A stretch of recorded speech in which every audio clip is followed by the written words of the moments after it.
So here we are, Holy Saturday. I'm always struck by how today is one of silence in a week which, so far, has been filled with noise. Think of the loud hosannas of Palm Sunday, or the horrific sounds of Good Friday. And then we get to today. Jesus has been silenced by death, his body now in a sealed tomb. His early disciples are left in shock and fear. Everything has unravelled so quickly, so brutally. What left is there to say? The darkness of grief had descended. There was silence. I'm sure that many of us can relate to this, the shock of sudden death or the fear that comes with witnessing violence. It can feel like somebody has pressed pause on our lives.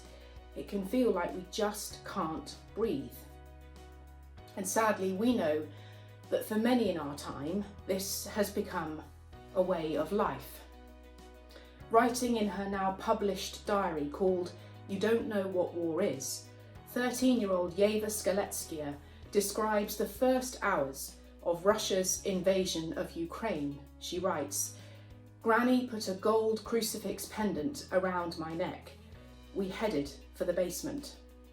When we got inside, I started having that panicky feeling again. I couldn't breathe."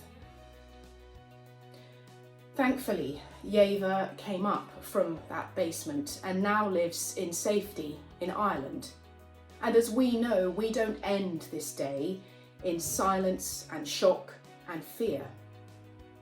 Later tonight, in darkened churches up and down the land, our tear-filled eyes are drawn to a single flame, and the silence of Holy Saturday is finally broken by a single voice proclaiming the light of Christ.